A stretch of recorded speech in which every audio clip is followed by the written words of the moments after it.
What's up, NBA fan? What's up, all sports fan? This your boy JB, host of the Behind the Bench Podcast Networking channel. Giving a shout out to the rest of the crew. Shad, Kelvin, KB Film Room, Big Dog Talk Sports. That's right, that's right. For everyone who's tuning in, thank you for supporting Behind the Bench as always. Subscribe to the channel as always. Help make this show the best that it can be as always. I gotta get right to it. We're about to hit year 2025. And when the summer of 2018 hit, when the Los Angeles Lakers brought in the hurricane, I said to myself, this is going to be the worst period in the history of this franchise. This is going to be the worst experience in the history of this franchise. And as they reach the end of this fiasco, they're going to start calling for their real players to return back to the team. They got two superstars on this team, two outside superstars, mind you, two outside superstars. This ain't Kobe and Shaq. When Shaq was brought to the team in 1996 as a free agent, Kobe was acquired as a rookie in 1996. So you had a player who you was developing along with Derek Fisher too, who was drafted that all season from Arkansas Little Rock. So you had a great balance between, you had your own players. You still had Eddie Jones, who was a draftee. You still had Nick Van Exel, who was a draftee. You still had Eldon Campbell on the team, who was a draftee. Then you start bringing in some complementary players, such as, you bring in a Robert Horry, who had championship experience with Houston Rockets. Rick Fox from the Boston Celtics, he signed on as a free agent. And then, of course, Shaq. But the key is, even if we had not brought Shaq in as a free agent, or Jerry West wouldn't have signed Shaq, or Shaq wouldn't agree to come to the Lakers, we would still been a playoff level team. And you got this prodigious, supremely gifted basketball player in Kobe Bryant, who was 18 years old, and you looking to develop over the next 4 years. Okay. This is totally different. The entire young core of the Lakers were casted out for the hurricane. It's as simple as that. And all they got to show for it is 1 year of so-called success that culminated in a bubble tournament. I'm a Laker fan to the core. I love this franchise. I love the team. I love that young core, man, because it means something to me, and it goes beyond winning a championship out of convenience, out of exploiting assets. When Kobe Bean Bryant said, when he played his last game for the Los Angeles Lakers, when he played the last game of his career in the NBA, and he was mindful enough to make this statement that it had to be, it was something that was that touched his heart, that he wanted to make sure that he shared with this franchise and his fans. When he said, more than championship years, I'm more proud of down years because we didn't run. So when we start winning those championships again, we did it the right way. That set the tone for the torch to being passed from him to the new era of young talent. Basically, to me, when you read when you really grasp what he said and interpret, what he was saying was, you got this rare opportunity. Okay, we've been down for the past 3-4 years at the time, right? Okay. And the only reason the Lakers really declined the way they did, Kobe suffered the Achilles injury for playing way too many minutes to try to keep the team afloat. 2 years removed from the Chris Paul trade that was blocked, that caused a domino effect that led them to the point where they needed to start all over anyway. Okay, so you had this rare opportunity to conduct a revolutionary achievement of producing a championship nucleus with predominantly one and done players. That'd have been a truly revolutionary accomplishment in the NBA in this one and done era. You preempt that by bringing in a guy whose sole purpose is to take shortcuts to winning. That's been his track record since 2010, where he ushered in the super team era. That mentality was adopted by this franchise and the support of this franchise. And then it went from having this tremendous future and building toward the future to we have to throw all chips in the middle of the table. We got to go all in now. Well, the common thought was, see, I never believed in the super team concept to begin with because it's short-lived and it's not real competition. It's not real competition because you're denying fans the opportunity and the players who participate in this shortcut track to winning. You're denying yourself the opportunity to really understand where you at. Who's who?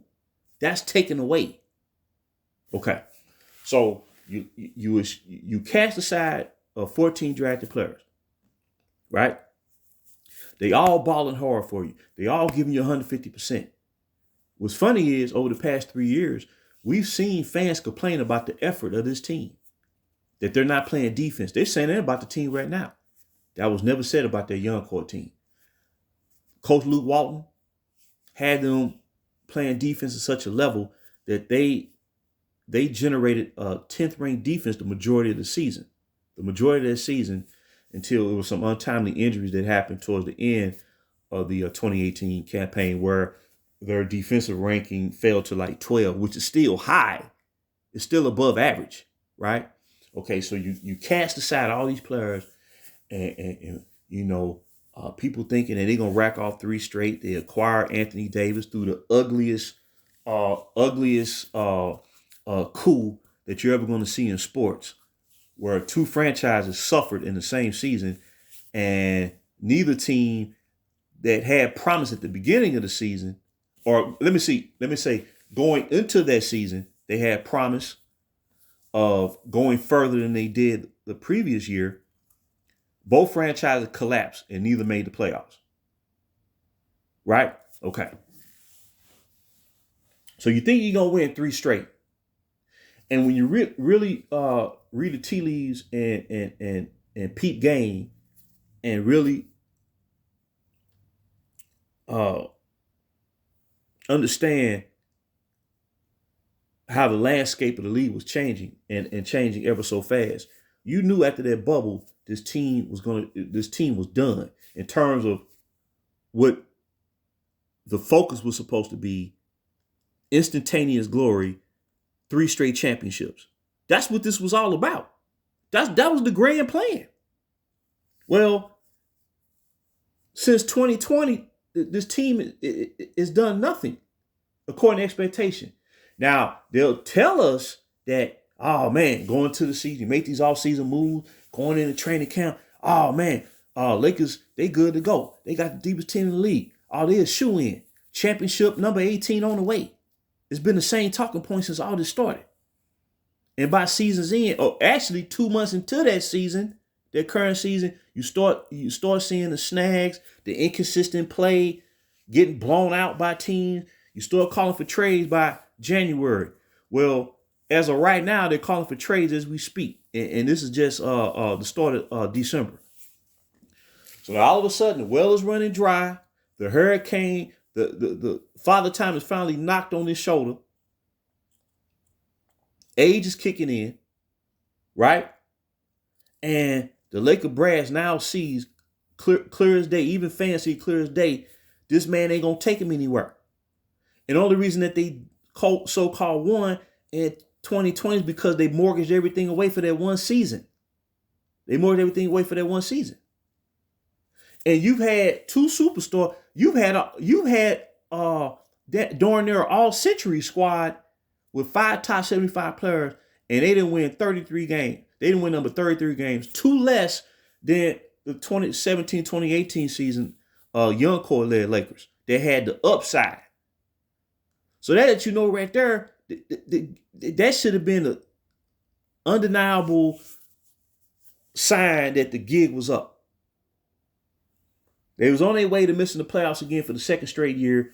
Then he gets saved by giving a brand new squad, and they try to sneak their way to a championship, and they ran into their daddy and Nikola Jokic and the Denver Nuggets. So here we go, right on schedule. You got people clamoring for the Lakers to bring their real players back. And the reason why, because they had to be good, because if they weren't no good, I've been seeing it on social media throughout the weekend. Now, all of a sudden, word is that Brandon Ingram is signing with Clutch Sports. And that more than likely he's going to be traded. Fans are now clamoring for the young core to come back because they know in the back of their mind that they were balling. They know in the back of their mind that team was the most exciting squad in the NBA. They know in the back of their mind they gave us 150% effort. They know in the back of their mind they didn't sell us short. They know in the back of their mind they stood up against the elite teams of the league. They know in the back of their mind. In the Ford contest versus Golden State, prime Golden State, defending champion Golden State with KD, that they forced 2 overtimes versus that team. They know in the back of their mind that Kevin Durant said Brandon Ingram reminded him of himself starting out. They know in the back of their mind they beat the Cleveland Cavaliers in Staples with LeBron James wearing the Cavalier uniform out there on the court where Julius Randle dropped like 30-some points and about 15 rebounds, and they beat Cleveland by like 15, 16 points. They know in the back of their mind that Brandon Ingram hit a game-winning shot on the road in Philly versus the Sixers, beating Joel Embiid and Ben Simmons when Ben Simmons was playing ball, when ironically, J.J. Redick, if I'm not mistaken, was on that squad that year. Brandon hit a game winner. They know in the back of their mind that they beat the Boston Celtics that year. They split the season series. They beat the Boston Celtics at home in Staples by a point with Kyrie Irving in uniform, with Jason Tatum in uniform, with Jaylen Brown in uniform, with Al Horford in uniform. The young core Lakers with no other veterans on their team beat that Boston Celtics team. They know in the back of their mind they beat the Houston Rockets twice that year with MVP James Harden and with Chris Paul. They know in the back of their mind they split the 4-game series between them and the Denver Nuggets. They know in the back of their mind Ivica Zubac winning the OKC and dropped a 26-piece on them and about 12 rebounds. They know in the back of their mind Julius Randle played all 82 games, winning the OKC, and was beating them so bad that Carmelo Anthony could not guard him. They had to call timeout to figure out what to do. They know in the back of their mind that we had the best young core in the NBA. They know in the back of their mind Kyle Kuzma had an eye of the tiger. They know in the back of their mind that young core represented the greatest summer league squad in the history of the tournament.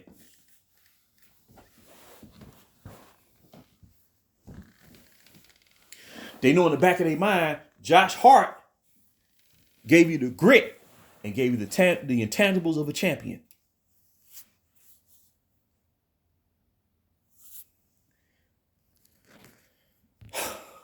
So everything coming full circle.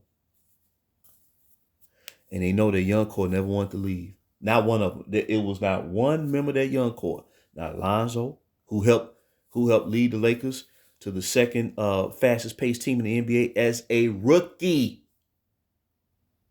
As a rookie, Lonzo Ball had a better rookie season than De'Aaron Fox. You can go to basketballreference.com, pull up Lonzo Ball's rookie stats, and then pull up De'Aaron Fox's rookie stats. It's going to show Lonzo Ball played better than De'Aaron Fox. Only thing De'Aaron Fox had on Lonzo Ball was the points per game. He averaged about a little over half a point more points per game than Lonzo. Lonzo had him in rebounds per game, assists per game, steals per game. Even with the unorthodox shooting form. So he was not a bust. He just had the unorthodox shooting form. He was not a bust. Not when you help generate the second pace team in the league. We had 2 guys coming off the bench that can give you, Kuzma averaged 16 and a half, Clarkson was averaging 16. They have not produced a second unit since 2019 that is outmatched that second unit of their young core. Not with Melo on the team. Not saying that Clarkson is a better career player than Melo. I'm talking about as far as the role on the team in six man. Now Malik Monk or anybody who didn't roll up in here to play the six-man role, they have not outmatched Jordan Clarkson, who won six-man a year, by the way, with the Utah Jazz 2021.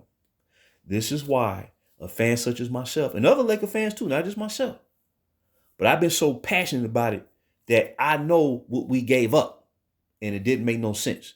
And it was all given up for one guy who was brought to the team with six, or as he say, not one, not two, not three, not four, not five, but six championship losses on his ledger. He came off of 2 straight championship defeats when he was signed by the Lakers. 6 losses, and the ones that he so-called won were on super teams. So I always ask the question, what would make the Lakers conclude that he can overcome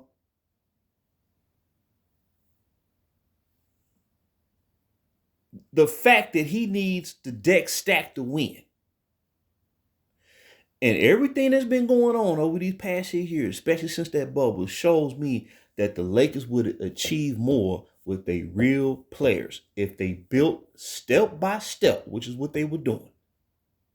They would have better chemistry, no drama, no trades around the clock, overhauling the roster every year, giving up a boatload of draft picks. You see what I'm saying? There would be no talks about we need a big man. We need a rim protector. He's playing for the Clippers. Our center of the future is playing for the Los Angeles Clippers. Now, if they would have had a guy brought up over the past 6 years that could have solidified a position, then I couldn't say nothing. But the fact of the matter is they have not since they traded him. Now with Dwight Howard, now with JaVale McGee, which I know McGee always play hard everywhere he go, but he's a backup. He's not a starter. Andre Drummond, he lasted 3 months. DeAndre Jordan, faded. Tyson Chandler, faded within 5 months. Matter of fact, within 3 months, because he was brought to the team a month into the season. He was past his prime. Zubac was averaging 18 points and 12 rebounds per 36 minutes. And they traded him. As of right now, he's leading the NBA in total rebounds, third in the league in rebounds per game. He's only like less than a rebound per game less than Nikola Jokic, who's leading the league in rebound per game. And he's the 3-time league MVP. And when they matched up beginning of the season, now Jokic went off for like 38-40, but Zubac had 28 or 30. And he's getting better. I can see he getting his timing down right because they developed. This is the first year he's truly being developed. 9 years into his career. He would have been an all-star level center by now. So what I'm saying is, right here we go. Now fans are starting to clamor for their young core to come back because they knew they was balling. See, this ain't about the young core. This is about eschewing the true building process to embrace a shortcut mentality that is highlighted by the guy that they signed to this team in the summer 2018. And now he's fading out. Got outplayed the other night because he's supposed to be the main guy. Got outplayed by OKC star Shai Gilgeous-Alexander. But you see, when Shai, the Clippers missing out on Shai because they traded him for Paul George.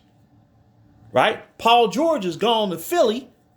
Shai is an MVP. He was runner-up the league MVP last year, and he has picked up where he left off last year and the OKC Thunder are in first place in the Western Conference. And this is how I know that the Lakers would have been the same situation 4 years ago if we would have stuck to the plan. Because our young core, from 1 to 10, we're even deeper than Oklahoma City. And Oklahoma City is stacked with young talent. But we was double stacked with young talent. So the reason I'm bringing this up is because word is Brandon Ingram has re-signed with Clutch Sports, and you got fans clamoring for Brandon Ingram to come back, saying, welcome home. We want him back. Well, the thing about it was they was at home 5 years ago when they was casted out. See, that's the thing. They should have been home the whole time. Because, like I said, the Lakers got 2 superstars on the team right now. They have not been close to first place since the year where they mortgaged everything away. They haven't seen first place. I ain't talking about like at the very beginning of the season, like a week in. I'm talking about like 30 games in, 20 games in. They haven't sniffed first place or the top of the bracket since 2020. And in sports, as they say, what have you done for me lately? Or in the NFL, like they say, the NFL stands for not for long. You can't rest on your laurels. But when you got a true cornerstone of players that represent your franchise year in and year out, you ain't got to have that problem. Like I said, you ain't going to win a title every year. Showtime Lakers, man, was the team of the 80s. But they didn't win it every year. They did not win it every year. So my point is this. Everything is coming full circle.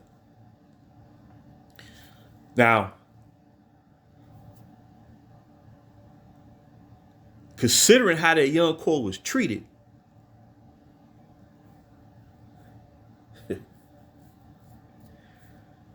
people should be grateful that they would even want to come back. But the reason that I believe they want to come back is because they are the real Lakers. Let me repeat that. We got to get back to basics here, man. And get rid of this mentality brought forth by the Hurricane. They always were, even when they were forced to go elsewhere, they are and will always be the true bona fide Lakers. Everybody knows it. The Hurricane knows it. The other superstar knows it. And everybody else. And it's because of what Kobe Bean Bryant said. More than the championship years, I'm more proud of the down years because we didn't run. So when we start winning those championships again, we did it the right way. That's one of the greatest proclamations I've ever heard a professional athlete share. Because Kobe Bryant represented that jersey when we were down, starting all over again. And that's the same thing that young core did, boss. They're more Lakers than anybody that they brought to this team since the summer of 2018.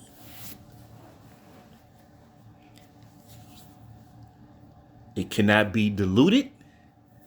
It cannot be disputed. It's the 100% unequivocal fact. And I guarantee you, you bring a player back like Brandon Ingram, he's going to play better than he ever did in New Orleans. And then you can start seeing some results. to where they can start playing up to potential. And if they were able, because I know they won't be able to bring everybody back, but if they brought Kuzma back, like a Randall,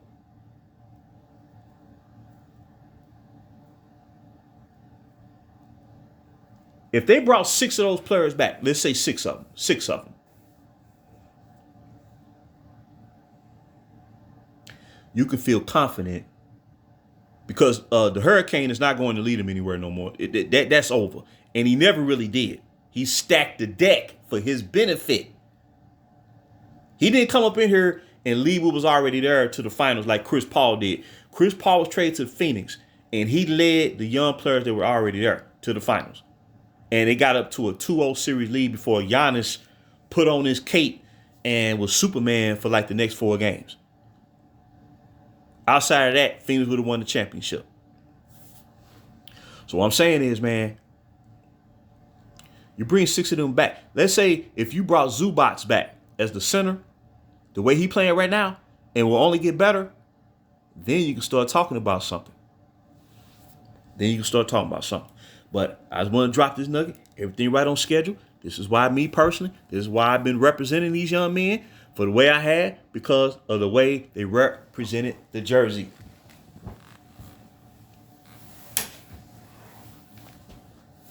They were a reflection of what Kobe Bryant said when he tried to set the tone for the future of his franchise when he played his final game for the purple and gold and his final game in the NBA.